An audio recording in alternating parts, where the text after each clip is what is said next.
Good evening and welcome to the weekly Football Manager Show, all unofficial. We are here, it is myself, it is Colin and Ryan as always. Good evening guys. Good evening. How's it going? It's going well, and people will see on the screen we have some Golden FM chat this evening. That's right, we have the man. He is with us. Good evening, Paul. Good evening, gentlemen. How are you all? We are well. Excellent. I had a plan for a massive Golden FM introduction, but I just wanted to get in and welcome you on. Thank you very much. Thank you for inviting me. It's been a while, hasn't it? It has. It's been Since I was on. maybe a couple of months now, so it's good to get you back on. I think, probably springtime, actually. It's been a while. There you go. But at least we got him back, people. We're going to talk about FM16 features first, Paul. So Ryan's going to talk us through one by one and we'll discuss each one. So fire away, sir. Yeah, one that was just recently announced today, 2 hours ago. So swap deals will have a bit more prominent and are dealt better in, specifically if a deal was part exchange or if it was a swap deal that involved some money. A bit more clarity rather than just what we see now, just a normal transfer, but we don't know actually what it is.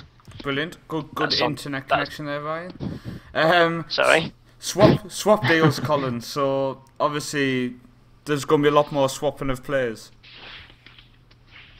Yeah, I'm interested a little bit about it since I guess you don't really necessarily hear as much of that going on, in the game today. So I'm kind of curious if how they're going to thread it in. I mean, obviously it's probably a little nicer in the sense that if you have a non-cash strapped club,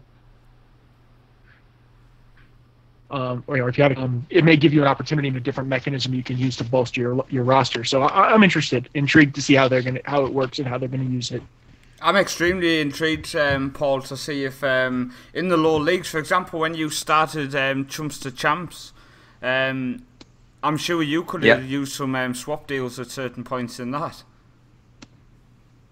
Yeah, definitely, because obviously you have no money whatsoever, so that probably would be quite useful. I am curious rather than just relying on loans. And I'm curious to see how they're going to get to work, though, Paul. So, I mean, surely you can't just go to a club and go, I'll swap you him for him. I mean, it doesn't happen that often. I'm a little bit surprised because I think it was more common a few years ago for players to be swapped, and you don't really seem to see it nowadays. I can't remember the last time a player was put in as a part exchange or swapped. I would say it was more common 10, 15 years ago, and that would have been the time for them to actually introduce this feature. But still, I think it's a good idea. Slightly late. When was the last time you remembered someone being swapped? Maybe in lower leagues it's more common. I'm genuinely trying to remember off the top. Go on, Colin. For me, I think the last, this summer with De Gea and Keylor Navas is probably the first time in really recent memory I can think of a deal when discussed.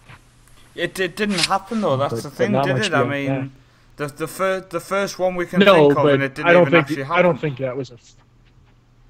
Yeah, we could go on at great length about why it didn't, but that's the best example I can think of in terms of a prominent deal with that. Did you hear the door? I mean, Paul, I'm trying to see a good thing in this, but I think it's one of them features which they've kind of stuck in. It was already there. You could already swap players, and as you say, it's not really very prominent in modern football. So it's quite a strange feature to kind of brag about. I'm not exactly bragging about it because it is Miles tweeting from his personal account, isn't it, for this one? So it's not one of their major features. They're just releasing little minor features from every day, aren't they, up until release? So it's one that maybe will be useful for some players, and you might as well put it in there because I guess you've got nothing to lose in putting it in there, but they're not going to be promoting that as a main feature for the game, are they? So I hope not. It's good that they've put it in, I think. It's good that they just improve it as all these little things. They all add up, don't they, and improve the game. So, yeah. I think it's a useful thing to put in, not of massive importance or prominence. Ryan, what's the next one? Okay, so a lot of new managers that have been appointed recently. So in press conferences, which we've been all asked to improve, you'll be asked about how you approach a match against a newly appointed manager. That's quite nice. I mean, that's kind of aimed towards improving press conferences, which it's been asked for. So I think it's fantastic that Football Manager are addressing that and improving press conferences. So I look forward to seeing exactly how more in-depth they are, Paul. Yeah, I think everyone wants improvements to press conferences, don't they? Because it's just repetitive. You can basically answer them with your eyes closed because oh, I'll just click the second one every single time and it'll be okay. So I think, but on the flip side, a lot of people just send their assistant or can't be bothered because it just takes a bit of time reading through a massive block of text. So I think it's good. I think they need to improve them, and there needs to be more variety, and there needs to be more, I don't know, more variety basically to them for people that do actually do the press conferences. Yeah, definitely agree. Just to shake it up a bit, otherwise it gets very boring. Yeah, definitely. Ryan, what's the next one? So a very simple one, but possible helpful one for people that struggle with squad registrations. Scouts will now suggest players to potentially sign that will help you with squad registration. So if you're struggling to meet the minimum, say for England, you've got to have 8 players that are trained in England. The scouts will go out and specifically look for players that have trained in England for 3 years and say, this player's available, he'll help you meet your squad registration rules. I think that's a great feature, Colin. I think that's again, it's aimed to help you, but it's aimed at something that's realistic, because if you're the likes of Man City, for example, signing the likes of Delph and players like that, they've been signed to help towards the homegrown side of things, and that specifically is what they went out looking for.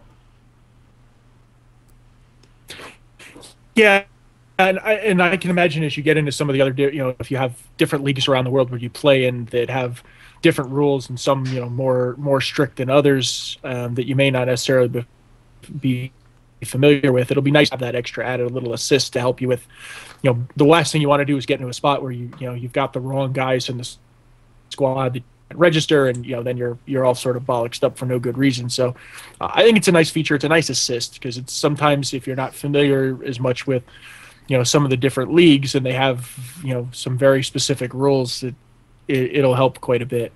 I think I'll jump in with a perfect example and a chance for people to laugh at me, which was FM15 on my journeyman. I ended up in Austria and I didn't bother looking at the rules. I just quickly looked. I had a very weak squad, so I went out, signed loads of players to find out you could only have 5 foreign players in the second division.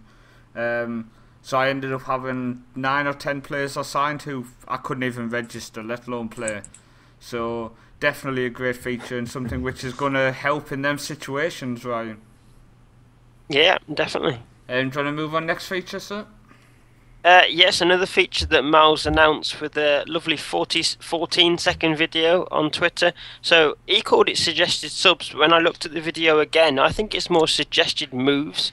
So if you want to make a sub, you'll move a player, and any player that can play in that position of the player you want to change will be highlighted in green. So it makes things very easy, rather than if you know your players, then you'll know that player can play in that position. But if you go into a team that you've just picked at random, you don't know the players, and you're making changes, these little highlightations, if that's a word, it'll help you out. I think it's a word. Paul, I think Paul, I really like this. I think it looks like a great feature, and it does look like if you're moving a player maybe from the right midfield, they will tell you what players on the bench can play in that position, it seems. Yeah, I'm pretty sure Ryan's right with that. I think it's to do with the player. I think Miles actually replied to someone saying it's to do with player roles. So if, I don't know, you're subbing out Ozil, who's playing in attacking playmaker, then it might suggest to put Cazorla into that role. So yeah, it just highlights green all the players that are suited to that specific role. So yeah, I think that's definitely useful actually, just to be able to do it quickly. And like Brian said, if you're a new club, very useful when you're getting used to the players. I think, yeah, and I think it can also be looked at. Let's say you've got a couple of players on the bench who can play in that position. If you're making the same substitution each game, maybe taking off a player in the 70th minute if you win in a match, you might end up rotating the players who come on because you're noticing them more, for example. So it's a nice little feature, Ryan. Yeah, definitely. Something to help. Yeah, next one. Next one, so end of season revamps have been changed slightly. I had to try and think about how they actually look because I haven't been on FM since I've gone back to university, but it seems very simplistic. You can see everything from your I think it's your best team over the highest average rating, the most assists, all the information that you'll need when you're reviewing your squad at the end of the season in a nice little summary. Yeah, I think it does look quite nice, Colin. I'm looking forward to seeing how it looks at the end of the season.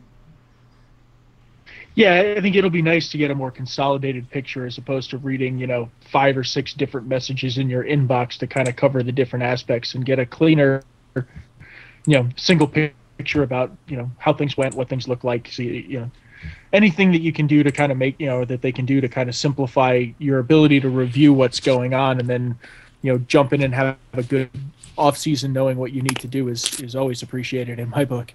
Yeah, that was my first thoughts as well, Colin, actually. When I first saw it, I wonder if that was aimed at just cutting instead of 5 or 6 news items. You get it all in one now, which I hope that is exactly what it is. It would be a lot nicer. So we'll definitely wait to find out on that one. What's the next one, Ryan?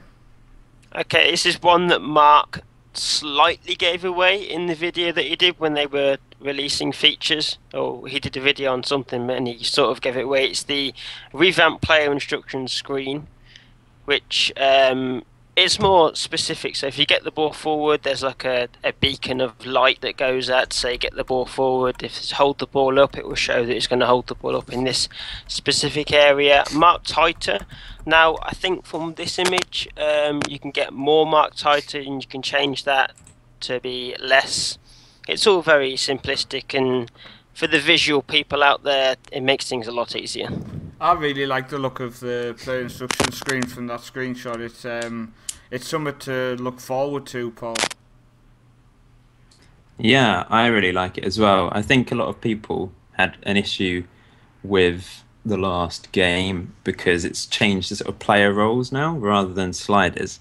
And I think most people agree that the new player roles is definitely better suited to modern football, the way football's played compared to the old slider system. But I know, for example, I spoke to Work the Space and he had an issue with the fact that there was no visualization of what you were doing now. When you said to a player, push up, how far do you push up? Like, how do you compare what's normal?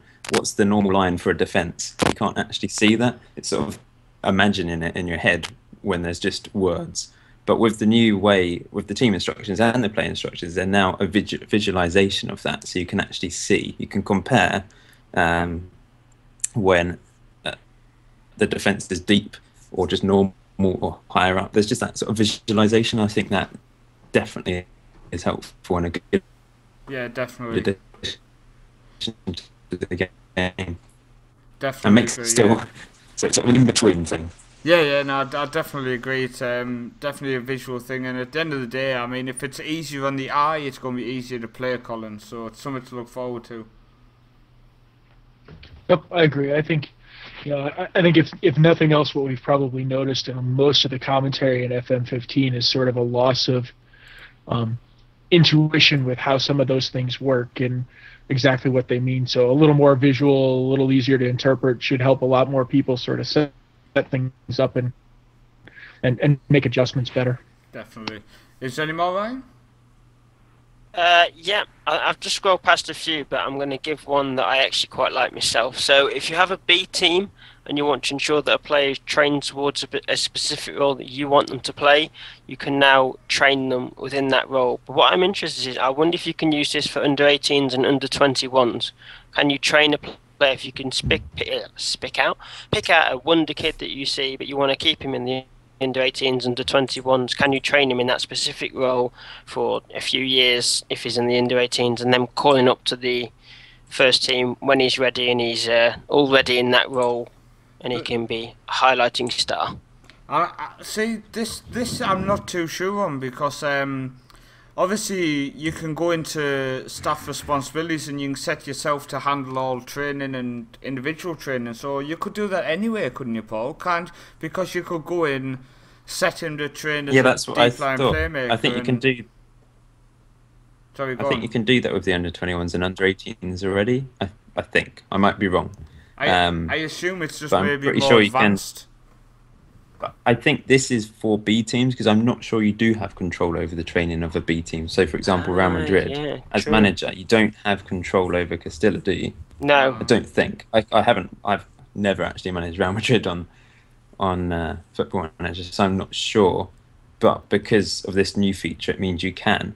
And you're obviously, if you're playing a certain way, and for example, you're playing a register, and you want to train your young players at Castilla to fit into your system, then you can train someone up to be suited to that role.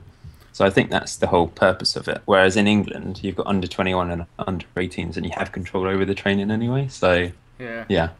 I think once FM16 beta comes out, I will be starting a save with Real Madrid, so I can check that for you, Paul.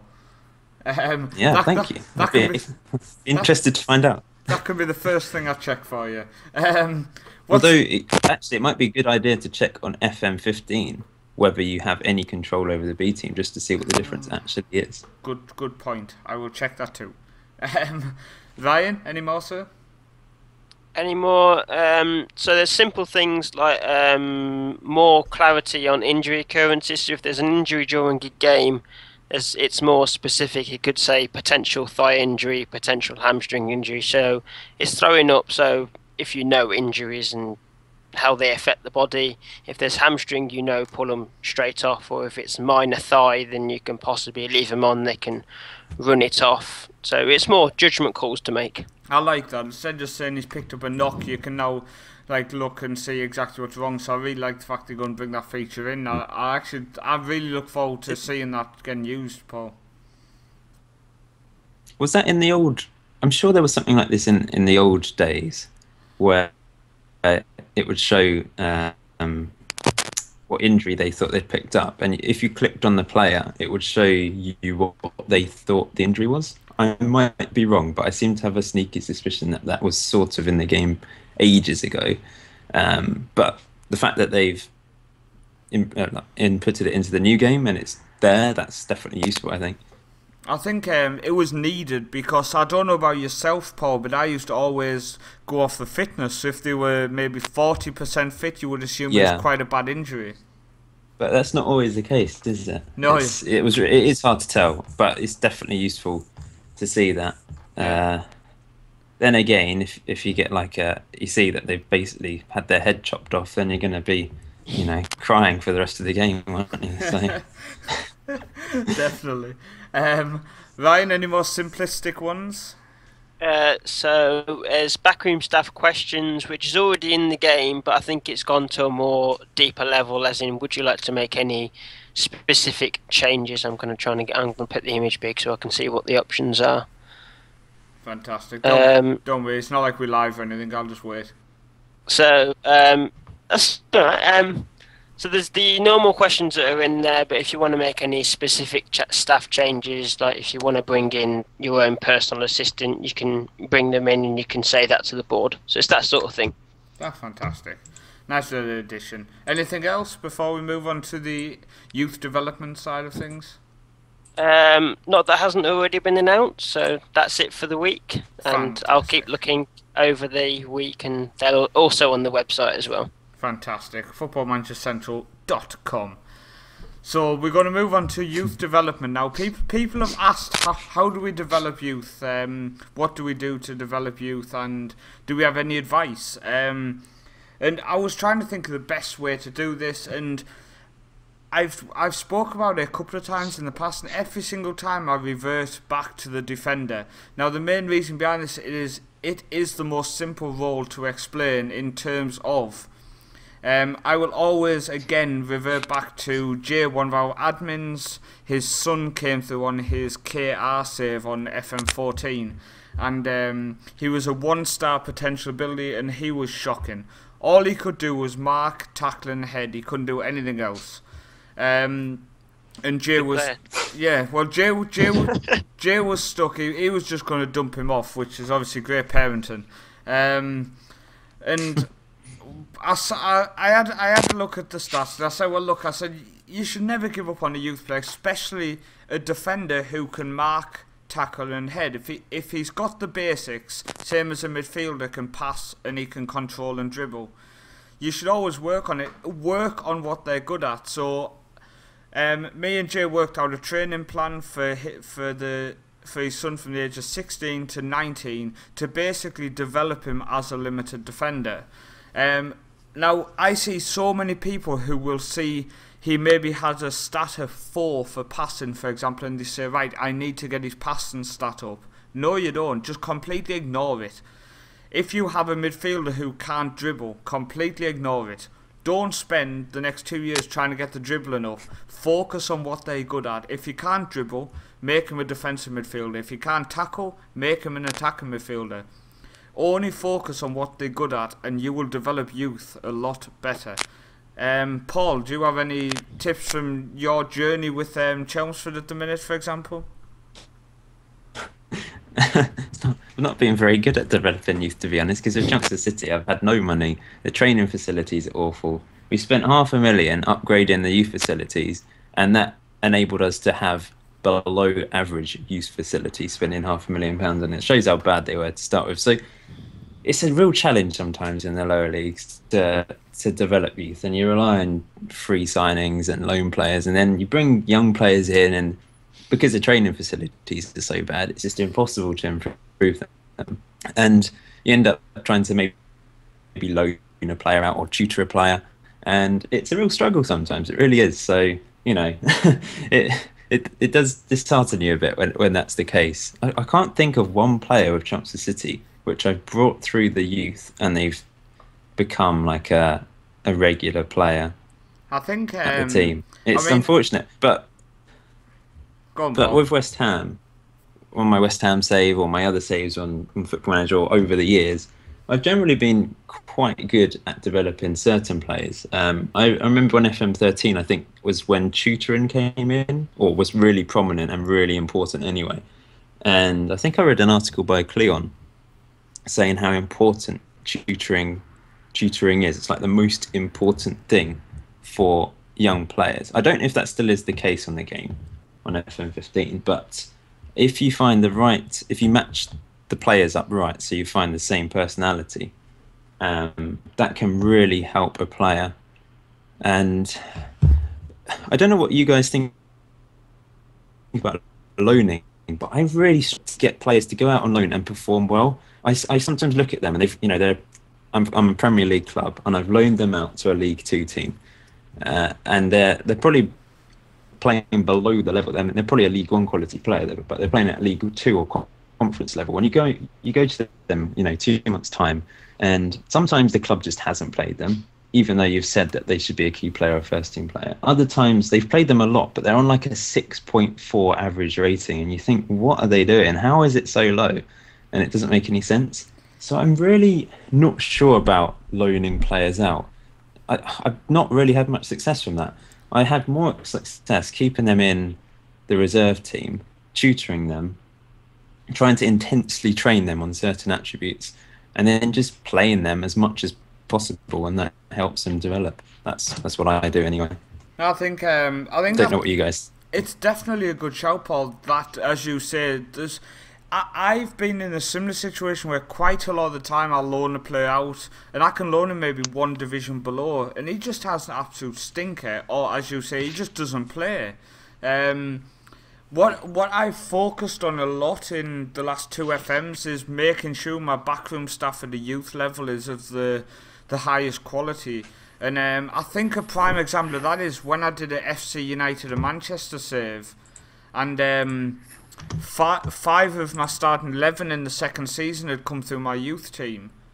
and they weren't good enough. But for 2 years, I just constantly focused. They played every single match. We finished mid-table for 2 years in a row. And going into the fourth season, these players were getting targeted by League Two sides, and it filled me with quite a lot of pride that I just kind of stuck with it and just. Again, it was just focusing on what they're good at. One of them, he genuinely, all he could do was pass the ball. If he tried to move, he would mess it up. So I just focused on improving his passing skill, made him a playmaker, made sure I told him not to move, just stand there, get the ball and release it. And he was getting the most assists in my team in the fourth season. So I think the biggest, the easiest way I would say to explain it to people is keep it simple. I think the problem is a lot of people think every single stat should be above 10. So if a player isn't... They're not all Arturo Vidal, are they? Yeah, exactly. So I think if the stats aren't all above 10, people just kind of, oh, this guy's crap. But if you look detailed at people, some of the very poor players can develop into something decent. Ryan, what do you have to say? Sorry, Colin. Ryan's very excited to speak about this. So I noticed, Paul, you said you have a lot of players that they send them out on loan and they get low ratings. I think one thing that I started looking at throughout my very, very long career on FM15, if I'm sending them out, I will look at the team that have suggested, oh yeah, we want this player on loan, and I'll go and watch one or two of their games.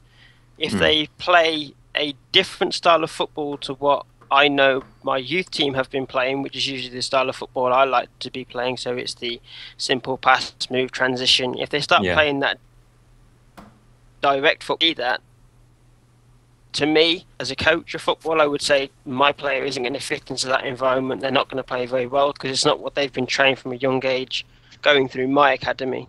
So I think that, I don't know if it comes into a factor. It could be me being a coach and being very analytical. That's a good idea. But I've never really thought about doing that. It's something to go and do if you are really dedicated to your players and dedicated to FM and have the time to sit and watch games.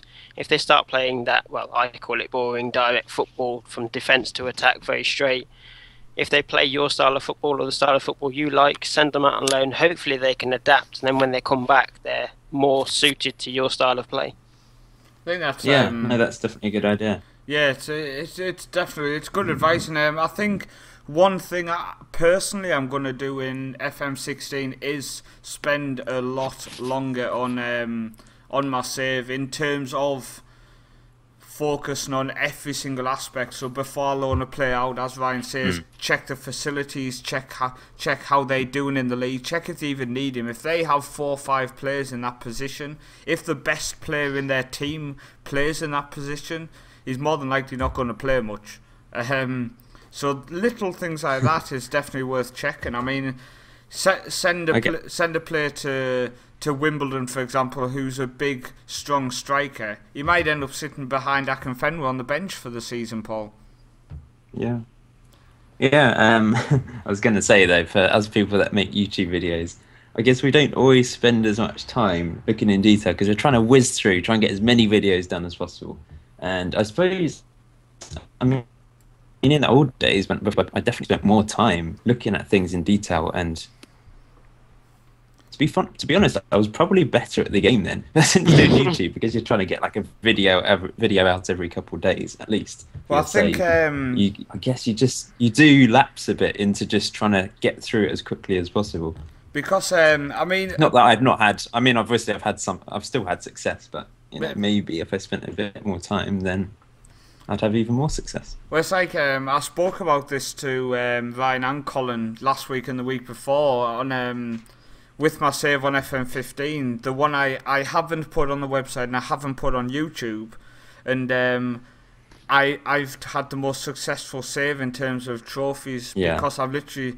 But the issue there is, for the first time in Football Manager 2015, I only had 1 save active, and I actually had enough time that I could have recorded it every single night and got it up in time. So for FM16, I'm definitely dedicating only 1 save. My YouTube save will be it. So on a night, once I've recorded the episode, I might have 2 or 3 hours where I can just sit and focus on checking random stuff in the game, for example. Be awkward if you get sacked in the first week. Well, welcome to the second series. Welcome to the second series of FM16. Luckily, it's a journeyman, so. Oh, okay. Well, it's creating a legacy, but the legacy is more around myself than the club. So if I do get sacked, I can just move on. Yeah. Colin, do you have anything to say on youth development? Yeah, I think for me, the other big part of youth development is know what you're doing with your team, right? So if you understand this, Ryan talked a little bit about it. I think Paul talked a little bit about it, and I think you hit on it too, is know how you want to play, know what you're looking for, know what you want to do, and then when you look at the players, I think a lot of people look at it and go, oh, he came through my academy, he's a central defender, and maybe he's really good at passing, he's terrible at heading. They go, well, he's crap, and you just let him sort of waste away until his contract expires and he disappears. But if you know what you want your team to do, style of play, know what you're, then you know how to start working them. You know what to train, you know what's useful, what's not. You can make better decisions about how to grow and train them. I think, for me, the whole key is understand what you want the club to do, understand what you're trying to do, and then the pieces become a lot clearer than what you're trying to do with it. I think a lot of people get hung up on, I don't know what to do. I'm not sure what the tactic I want to play. Just give me something to download. Let me play it. And then all these other aspects of the game just don't work right because you don't really have a clear, cohesive thought going through the club. If you go and you watch a lot of the successful saves and a lot of successful players and you talk to people who do well, right, everyone can always articulate what's going on. So as you start to get these youth players in, you know how to plug them in, what to do, where they fit, what to focus on, who's no good and who to drop. So I think that's what I like to look at is, think it out, make sure you know what you want, and then how and what to do with these guys makes a lot more sense to you. Definitely. Some great advice there. I think great advice from all 4 of us, so hopefully people can take it on board. Before we go into some Golden FM chat, I put a lot of thought into that title. Just some quick other FM news. Ryan, you just want to quickly mention the Football Manager's Guide to Football Management. Yeah, Ian McIntosh, who also wrote the other Football Manager book, which is specifically about Football Manager, have now released another book, the Football Manager Guide to Football Manager. So it's something, I don't know if anybody has read it here or if anybody's read it already. Put it in the comments to let us know what you think. It might be helpful for me as a manager. My team need to do a bit better, so it might be a book that I might have to read and find out a bit more about management myself. But go out and read it. It's endorsed by football managers themselves, so obviously it must be good. It must be good. Must be. Well, I think the best way to start this next segment is to say www.goldenfm.co.uk. How does that sound, Paul? Wonderful, thank you. I decided, probably ever since I started Golden FM, I've thought about making a website. So, were you going to say something then, Paul? I was just going to say, the pause was you just thinking how amazing it sounded. Yeah. Is the website gold? Oh, it is. Oh, it's black and gold. It's quite basic at the moment. It's just something to go along with my YouTube, and I'll develop it over time. But like I said, when I first started doing Twitter over 3 years ago, my plan was to eventually get some sort of site up there, and I'll probably be just sort of putting up my databases that I make with FM experiments and that sort of thing on there for people to download, and a few other things. So yeah, just a basic shell to it, a skeleton to it at the moment, with a view to developing it over the weeks, months, years. I like it. I like the fact that we'll be able to find all of Golden FM stuff in one place. Hopefully, and as long as I don't neglect it. I just want to warn you now that we have a secret Golden FM fan in Colin, who was very excited when he heard you coming on. So he will no doubt be stalking the website. Are you, Colin? Oh, sure. I'll always check it out. I think you're one of the YouTubers I certainly enjoy watching and the way that you think about the game and play it and build style. So an opportunity to absorb more of that, to get better at how I think about football and play, is always welcome. Thank you very much, Colin. I think also you've got to say he's one of the, if not the only, Football Manager YouTuber who enjoys hiding behind a tree.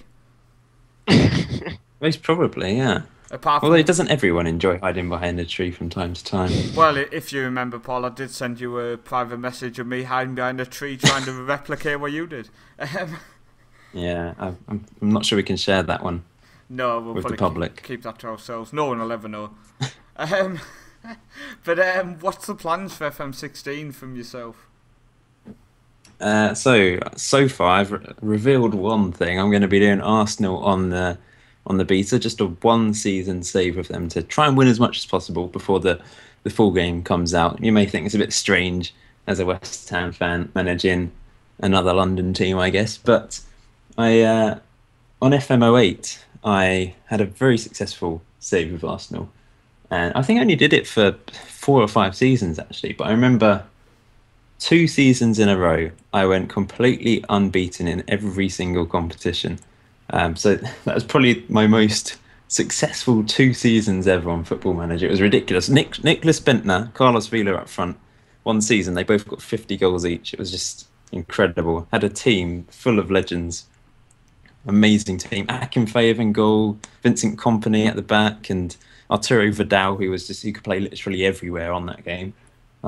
Magnificent days. Pablo Piatti behind Vila and Bent. I don't know if you remember him, legend. But he was so good on FM08. I remember someone at school found him using good old FM Scouts Genie Scout thing, which I didn't use myself, but Sure. he basically told everyone at school about Pablo Piatti, and we all signed him, and he was amazing. You could sign him for anyone though. You could sign him in the Championship I think I signed him for Leicester City, and he single-handedly got me promoted to the Premier League on FM08. Such a good player. Them were the So yeah, days when I'm going off topic here, aren't I? But FM16 plans, yeah. I haven't decided my main save yet, actually. So that's still open to discussion. But I'm thinking of doing a journeyman save at some point, like yourself, Paul. And well, can I just say I'm only calling mine a journeyman save in preparation for me getting sacked. Oh, right, okay. I'm sort of thinking of doing a journeyman save where I basically move on when the opportunity arises. Oh, nice. So I sort of have to move clubs. Maybe. I don't know. It's just a thought. I haven't really decided yet. But I've always planned to do some sort of journeyman save and never really got round to doing one properly. So I get too attached to clubs and just stay there for my whole career. That's my problem. Nothing wrong with being loyal. Yeah, I guess so. But obviously people can find you on YouTube at Golden FM, on Twitter at Golden FM, on Facebook at Golden Football Manager, on the interweb now at goldenfm.co.uk. Yeah, I'm everywhere. I am. You're literally just I pop up in every single group, you know. Yeah, you just. I'm even an admin on the old FMCV page, which has died a death. There you go. I'm everywhere. Can we just say it wasn't Paul's fault that died of death, though? Just before people think it's a stranger on that page. The page got to like over 50,000 likes thanks to good old Soap, Phil and Mike. Don't know if you remember them. Nope. And I was chatting to them quite a lot, and we just sort of I was involved quite heavily anyway, even before I became an admin on the page, and then I did, and then it just started to die down a bit as they got older and went off to university. So yeah, it's still around. They occasionally post something. As Rhino says, yeah, that page died a death, unfortunately. But it is a legendary page in the manager community. Well, there we go. That's what I like to think of FM Central as. In time. You're like the phoenix from the ashes of the FMCV group. Exactly. Even though we were nothing to do with it, just for copyright law. No, but just wanted to say it, to be honest. Yeah. But that's it for tonight's show. So I want to thank you for coming on, Paul. Thank you for inviting me. Colin and Ryan, as always. We'll see you next week. Absolutely. And on Monday. On Monday, yeah. People who have listened on iTunes and SoundCloud, please leave a like. I do apologise, there was some signal issues tonight, but if you do not know, this show does go out live on a Thursday evening from 10 o'clock or 10:30 most evenings, when we don't have Golden FM demanding an earlier time. So Sorry. please tune in. It is live. Get my beauty sleep. Well, exactly. Nothing's pre-recorded, so I hope you enjoy that side of things. We will see you next week.